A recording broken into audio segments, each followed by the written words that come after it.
What if the history you learned was only part of the story? What if an entire civilization was slowly removed from the narrative? Not erased overnight, but rewritten piece by piece. Before cities, before borders, before the United States even existed, there were already nations here. Hundreds of them. Complex societies with their own systems of governance, their own cultures, their own understanding of land and life. These were the people we now call Native American tribes, but that name only tells part of the story, because they were not one group, they were many. Different languages, different traditions, different ways of living. Some lived in vast plains, some in dense forests, some in deserts and along rivers. Each adapted to their environment. Each developed knowledge passed down for generations. And for a long time, this land was not discovered. It was already known, already lived in, already understood. But then, everything began to change. New arrivals came from across the ocean with different ideas, different systems, and a different understanding of land and ownership. At first, there were moments of exchange, trade, communication, even cooperation. But those moments did not last, because over time the balance began to shift. Land became something to claim, to divide, to control.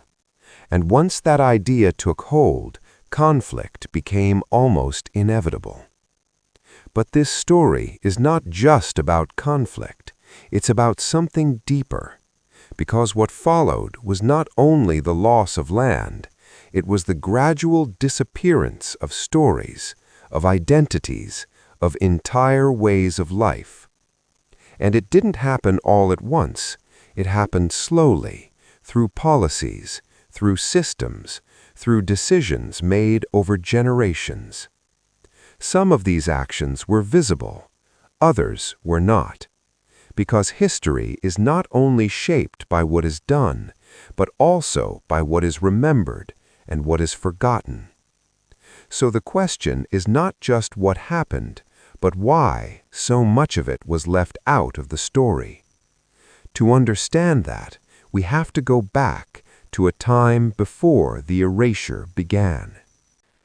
Before European ships ever appeared on the horizon, this land was already full of life, not empty, not waiting to be discovered, but inhabited for thousands of years. Across what is now called North America, there were vast networks of societies, from the forests of the east to the plains of the center, to the deserts and mountains of the west. Each region shaped how people lived, and within those regions, different nations developed their own systems. Some were small and mobile, following seasonal patterns, moving with the land. Others were large and structured, with permanent settlements, agriculture, and complex governance. One of the most well-known examples was the Iroquois Confederacy, a union of nations that created a system of cooperation, shared decision-making, and balance between communities. It was not a simple society. It was organized, strategic, and deeply rooted in tradition. In the Southwest, communities like the Pueblo peoples built structures adapted to the environment, using materials from the land, designing homes that responded to heat and climate. In the plains, groups followed the movement of animals, understanding migration patterns, living in ways that required constant adaptation. And across all these regions, there was one common idea. The land was not something to own, it was something to live with, to respect, to understand. This relationship shaped everything: food systems, housing, social structure, and belief systems.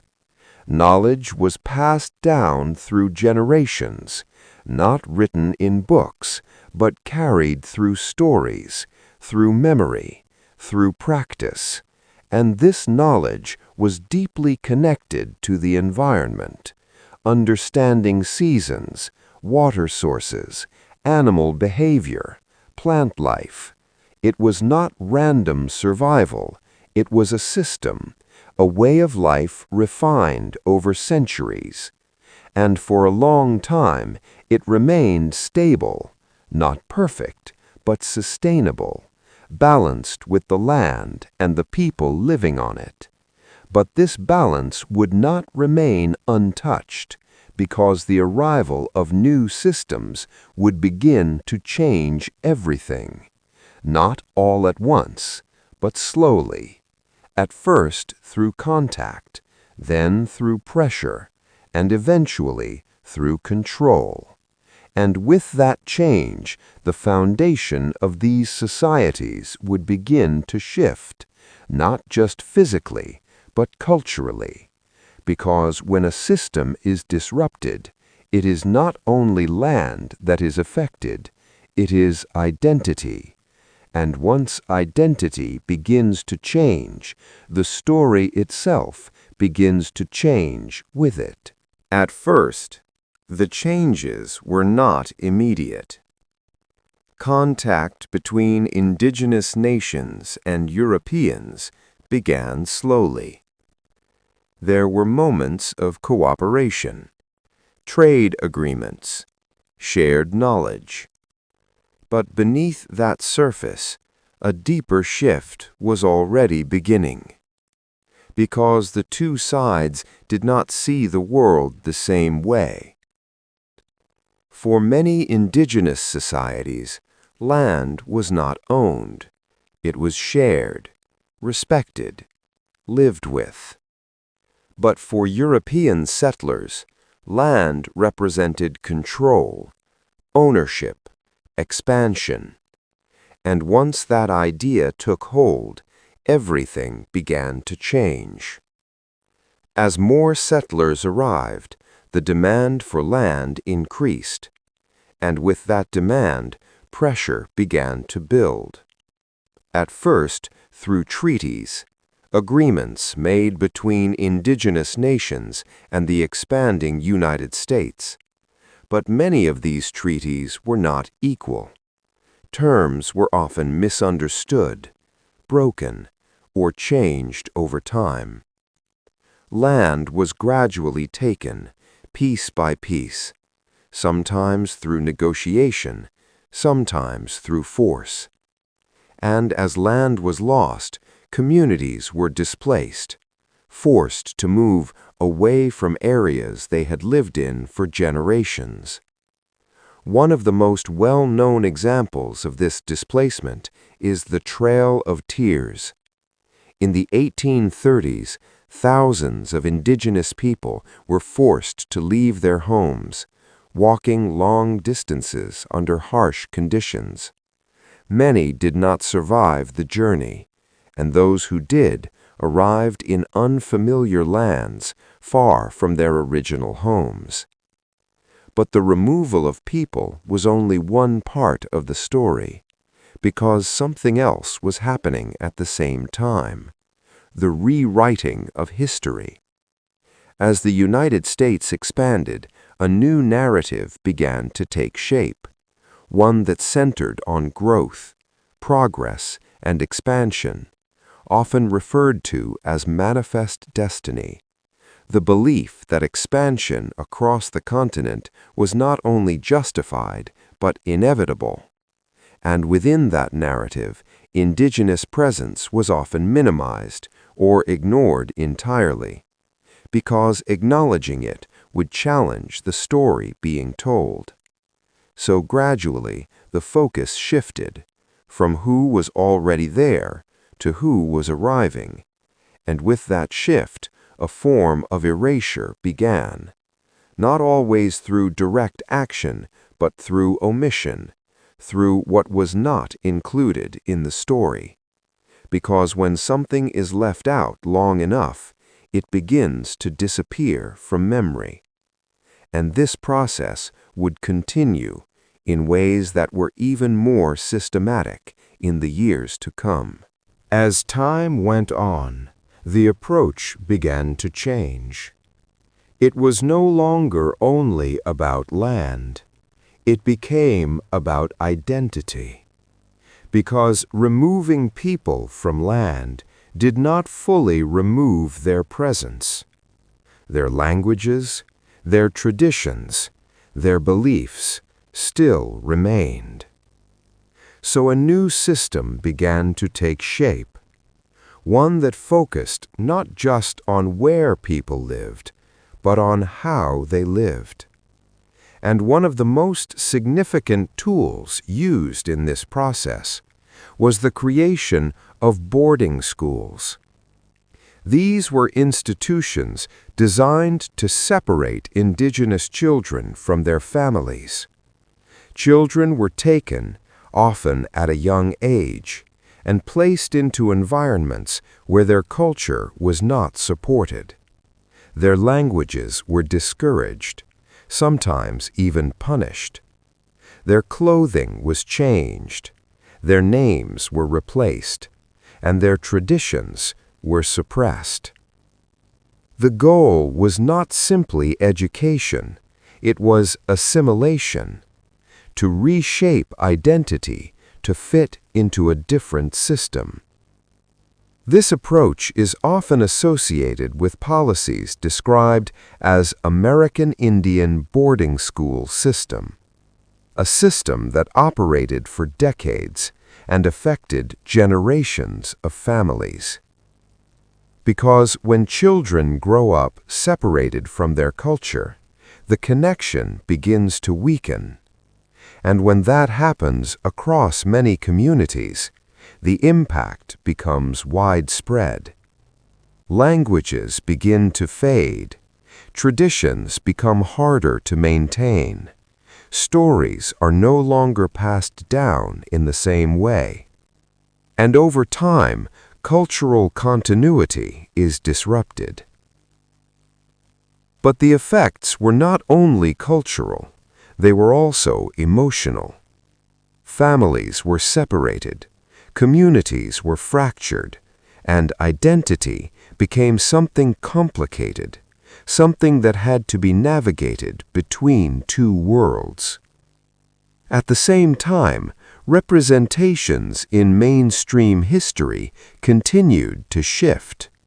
Indigenous people were often portrayed in limited ways, as part of the past rather than part of the present.